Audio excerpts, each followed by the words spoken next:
제자들에게 어떠한 문제가 있었냐면 사실은 자기들이 크냐 작으냐에 대한 논쟁을 갖고 있었다는 거예요. 그러니까 예수님의 말은 알아듣지 못하면서 자기들이 챙길 것만 계속해서 챙기려고 했다는 거예요. 그게 33절에 있습니다. 가버나움에 이르러 집에 계실새 제자들에게 물으시되 너희가 길에서 서로 토론한 것이 무엇이냐. 자, 토론을 했는데 그 토론이 뭐냐면 34절 같이 읽어볼게요. 그들이 잠잠하니 이는 길에서 서로 누가 크냐 하고 쟁론하였습니다. 뭘 논의하냐면 예수님의 말은 이해를 하나도 못하면서 자기가 누릴 수 있는 것은 무엇이냐, 이기적인 것만 딱 얻으려고 했다라는 거예요. 제자들이 사실은 처음에는 이러지 않았거든요. 제자들이 포기한 게 한 10가지 정도 됩니다. 자, 첫 번째는 뭐냐면 생업, 자기의 배, 그물 다 포기했잖아요. 그리고 제자들은 예수님을 따른다 그래서 가족과 친척도 다 포기했어요. 그렇죠? 여러분, 우리도 예수님을 믿을 때 핍박을 받고 예수님을 믿은 분도 계셔요. 그죠? 그리고 세 번째는 뭐냐면 안정된 삶. 이 안정된 삶이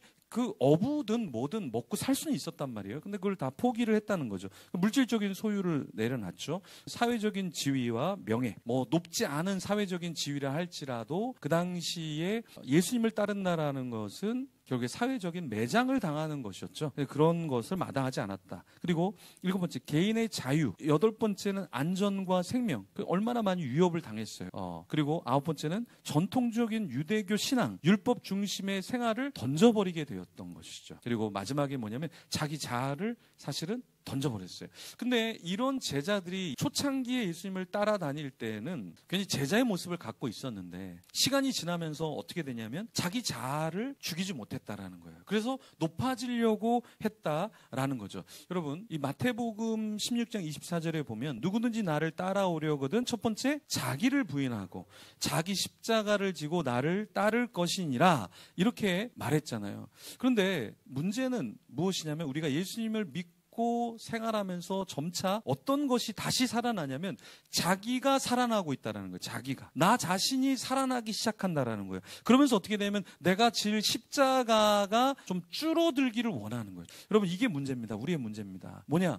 우리는 신앙생활을 하면서 더 십자가를 져야 되는데 우리가 원하는 게 뭐냐면 십자가가 조금 더 작으면 좋겠다. 이 제자들은 자기를 부인하고 십자가를 져야 할 그 타이밍에 그 지위에 자기의 십자가를 자꾸만 줄이려고 했다라는 거예요. 그죠? 그래서 이것도 바른 것은 아니다. 그리고 주님을 따라라. 주님만 따라서 높은 지위, 알려지는 거, 유명해지고 사람들이 알아봐 주는 거, 이것만 제자들이 추구했기 때문에 결국에 제자들이 그 높은 지위를 저한테 주시면 안 됩니까? 라는 것을 이야기했다라는 거예요. 그래서 나이가 들어도 없어지지 않는 것, 그것이 무엇이냐라고 했을 때 바로 권력, 명예, 인기, 이것은 우리가 나이가 들어도 결국에 없어지지 않는다. 그래서 우리 자신을 계속해서 쳐야 되는 거예요. 그리고 예수님께서 이런 제자들을 보시면서 35절에 예수님 뭐라고 말씀하시냐면, 야, 너네 왜 이렇게 됐냐? 그런데 첫째가 되고자 하면 너네 무사람의 끝이 돼야 돼. 그리고 무사람을 섬기어야 너네가 제대로 된 제자가 되는 거야. 그래서 예수님께서 우리가 어떤 존재가 돼야 하는지에 대해서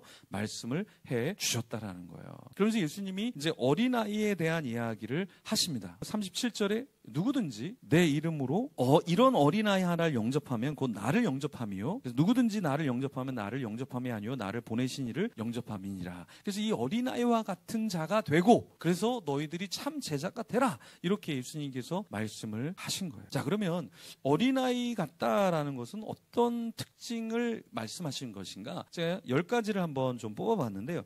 첫 번째, 어린아이는 호기심이 많아요. 계속 물어봐요. 두 번째, 순수하고 솔직하다라는 거예요. 순수하다, 솔직하다. 세 번째는 뭐냐면 상상력이 풍부하다. 네 번째는 작은 것에도 기쁨을 느낀다. 나이가 들어가면서 작은 것엔 잘 느낌이 별로 없죠. 좀 큰 거, 그리고 특별한 거, 이런 거에는 하나님께 감사한데 소소한 것에는 별로 감사하지 않죠. 우리는 어린아이의 모습을 좀 다시 회복을 해야 된다. 다섯 번째는 뭐냐면 애정 표현이 많아요. 여러분, 아이들이요 이렇게 안아주기도 하고 아이들이 오히려 표정이 해맑고 자기가 표현하고 싶은 걸 막 이렇게 표현을 합니다. 근데 나이가 들면 내가 이렇게 표현하면 저 사람이 어떻게 반응할까, 어떻게 생각할까, 여러 가지 생각을 굉장히 많이 하잖아요. 그죠? 그리고 여섯 번째는 어떤 특징이 있냐면 금방 용서한다라는 거죠. 부모가 막 화내도 미안해 그러면 아이들은 빨리 용서하는 편이죠. 일곱 번째, 배우려는 의지가 강하다. 여덟 번째는 에너지가 넘치죠. 아이들은 막 돌아다닙니다. 막 돌아다녀요. 그리고 아홉 번째, 작은 성취에도 큰 자신감을 느끼죠. 그리고 10번째는 뭐냐? 무한한 가능성을 가진 게 아이들이다. 이런 아이들의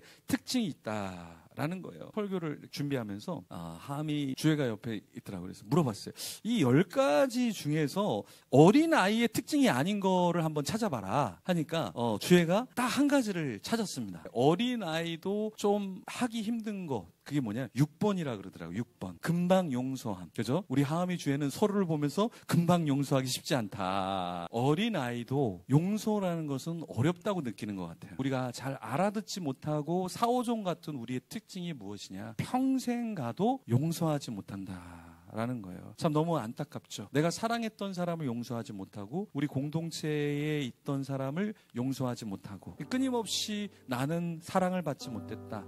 나는 여기서 존중받지 못한다. 라는 생각으로 끊임없이 불만이 많은 그 사람이 우리일 수 있고 나일 수 있다라는 것이죠. 제자들도 어느 또 가보니까 어린아이의 모습이 없는 거예요. 그때 예수님께서 다시 너네 어린아이의 모습을 회복해야 돼. 그 처음에 제자로 나왔을 때 그물도 버리고 배도 버리고 다 버리고 예수님만 있으면 돼요 하고 가족들도 버리고 쫓아나왔던 너희들, 그 어린아이의 특징을 너희가 다시 가져야 돼.